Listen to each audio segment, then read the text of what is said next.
What is up, everybody? JT Sports here, back at you guys with another episode of the JT Sports Podcast. This is a very special episode. I have Florida Atlantic University running back Zuberi Mobley on. What's going on, man? What's going on? I'm good.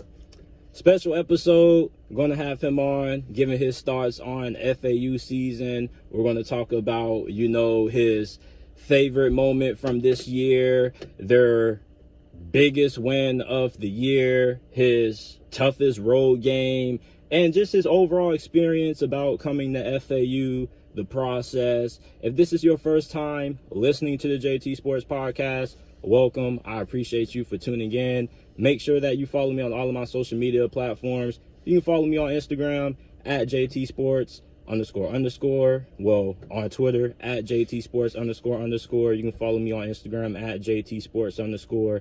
Make sure to check out my guy Zuberi. Let the people know where they can follow you at. Poplu _1. That's my Instagram. Zuberi Mobley. That's my Twitter. Okay, man. And Yes, also sir. make sure that you guys leave a like, subscribe to the channel. Also make sure that you subscribe to the podcast as well. Available on all podcasting platforms, Apple, Google, Spotify, Amazon, wherever you get your podcast from. The JT Sports Podcast is available. So, Sir. let's talk about this season. You guys went 5-7. You guys had a really hard-fought loss against Western Kentucky. What was just your overall thoughts on how this season went? I felt like we had some good athletes. I just felt like we couldn't finish, but we got some talent on our team, and I feel like throughout the years going by, we're going to be a real great team. So, you look at the game against Western Kentucky, right? Yeah. That was a really competitive game. And it came down to the wire. Unfortunately, you lost closing seconds in OT. What was your thoughts during that game? Like, you're on the sidelines, what's going through your head the whole entire game? Were you like, oh man, like this game's close? Were you nervous? Were you eager to go out there and make a play? Yeah, I definitely was eager to go out there and make a play. I felt like we was going to win the game. The field goal we didn't make at the end just turned us down, but I felt like it was a great game. I feel like both teams went out and played hard. I feel like we're gonna be great. Now, what was your thoughts on your performance in that game? I feel like I did okay. I feel like I could have did better. Those are games I look back on, watch film on, and try to get better in. But I feel like I could have did way better. Now, when you look at your overall performance this season, not being biased, but I kind of think that you deserve to be an all-conference selection for this conference based off, what you did this year. You and Larry both, you averaged over 500 yards, over 5 yards per carry, and 3 touchdowns. Like, over 5 yards per carry is really good, bro. Like, the average yards per carry for a running back probably is around like 3.8, 3.9, bro. So 5 yards per carry, bro, that means you average a first down every 2 carries. You're really effective. That's a fact. So, like, what was your thoughts on this year? Because I think you had a pretty good season for this to be, what, your first year? First year, yeah. You redshirted last season? Yeah, I redshirted last season, but I felt like this year I did pretty great for my first year. Felt like I could have did more, but going into next season, that's the stuff I need to work on. Just reflecting back on this season, but I feel like I did great this season for my first year. What are some things that you feel like you need to improve on heading into this off season? I'd say pass pro. Routes out the backfield, learning how to play without the ball, stuff like that, and just watching film. But other than that, I feel like everything will come together perfectly fine. When it comes to pass protection from a running back, what are coaches expecting from you when it comes to that? I know they're not expecting you to be on the level of an offensive tackle, but it's just like, what are they looking from you in that department? Well, my coach basically looking for like just reading the front, knowing how the safeties line up, just knowing the defense. As long as you know your keys going into a game, you could be perfectly fine. And then my coach could trust me going into the game, knowing that I know the key details. So when I go into the game, it's not all about just running the football. I try to go in and try to be mentally and physically ready for the game. Now, when it comes to reading defenses, it's really interesting that you mention that, because you don't often hear people talking about running backs having to really understand the fronts, especially when it comes to reading safeties, because that's more something that quarterbacks and receivers have to worry about. So, like, why is it important that you pay attention to what they're doing in the back end? Because, I mean, as far as going to the next level, which I'm trying to go, I got to know those things. And just being ahead of the game, just knowing them things going into my sophomore year, I feel like that'll take me to the next level, personally. Now, what are your strengths? What are some things that you think that you did really well this season that you can build on? I could say catching the ball, my hands got better. My vision, running in between the tackles, a little bit on pass pro. But I feel like when I bring everything together, it should be fine. But those things, I feel like that's something I pretty much mastered already. Man, they need to get, once you get that route running down pack and they can put you there in the slot, bro. Oh yeah. I think you only had like 8 receptions this year. Yeah. That definitely can go up next season. Definitely. As a running back, I want to get a little bit of some one-on-one with you when it comes to that position.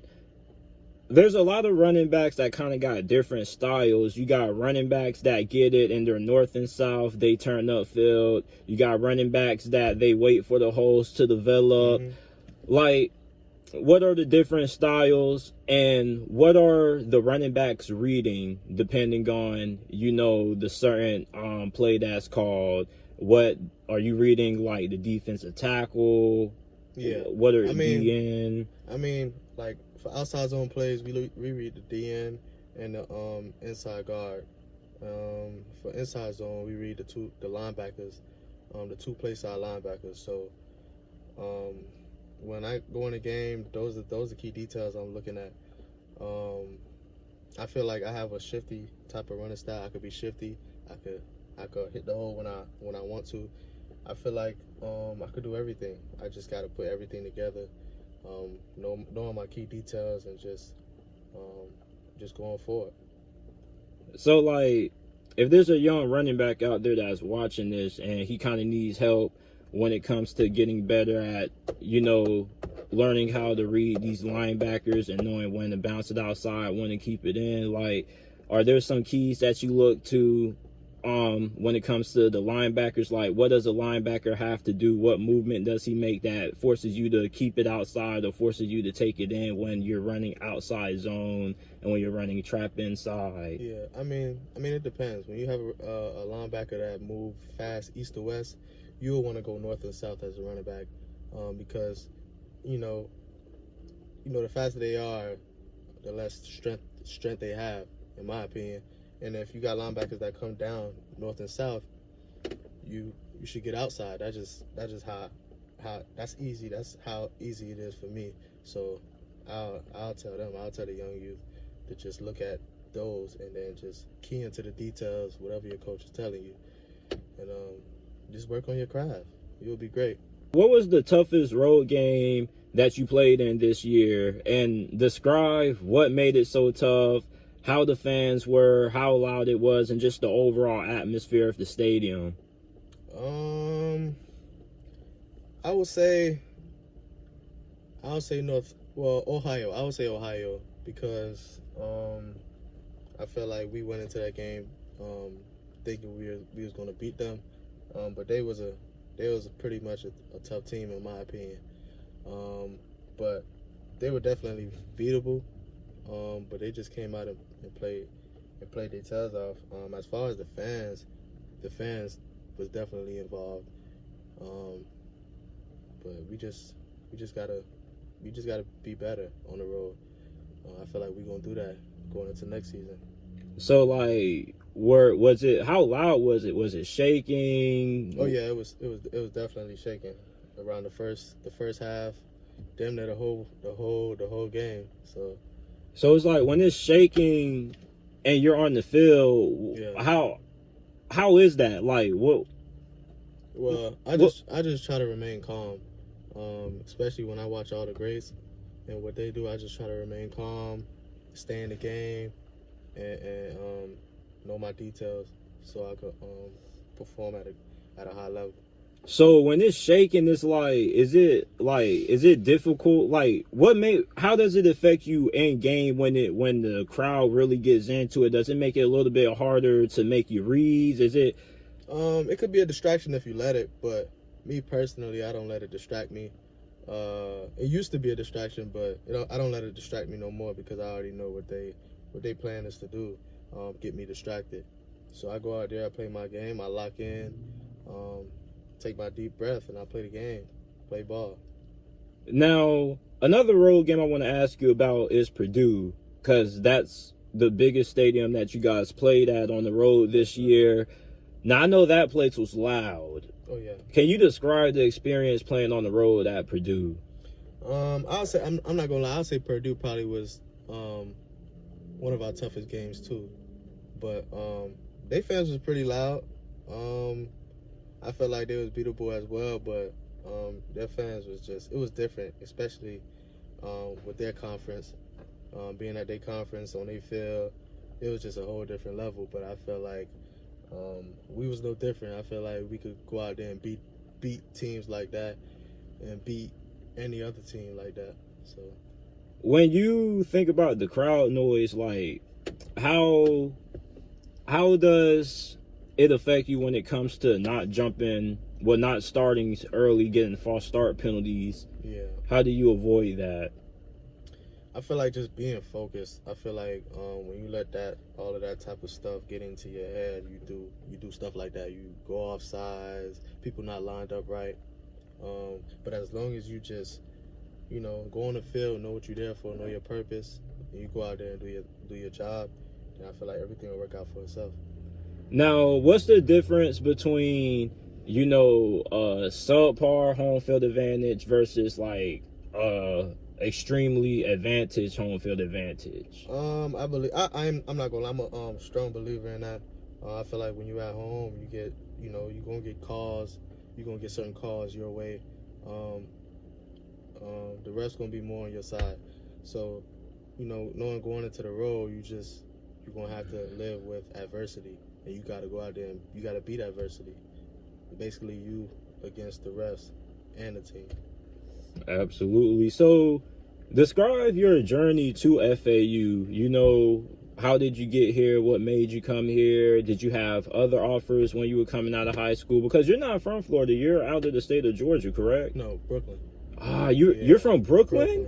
What? Brooklyn. I thought you was from Georgia. So, how the hell did FAU find you all the way in damn New York? What happened was, my father lived in Miami. I was born in Miami, but my mom was raised in New York. So, after my sophomore year of high school, I came to Miami and went to Miami Northwestern, and that's how FAU found me, from Miami Northwestern. And I used to play football in Miami, so that's how I got my name, and that's how everybody know me. Okay, so how many offers did you have? Was FAU your only offer, or did you have a good amount to pick from? No, I had like 5 offers. But FAU was the only one that was really interested, and that was, I felt like it was like a home, so I came here. Okay, so describe how it made you feel at home. What was the environment? What was the vibe? Me personally, I like the weather in Florida. I got family down here, so for me making that decision, it was kind of easy for me. Knowing I could definitely ball out being at home. I don't have to go nowhere else. Now, what about FAU did you like in particular that was make you like, you know what? Yeah, I mess with it here. I'll say the campus. I mess with the area. I love Boca, so it's like. And then I loved our coaching staffs too. I feel like they treated us genuine. They was very good people, so that's what made me really commit here.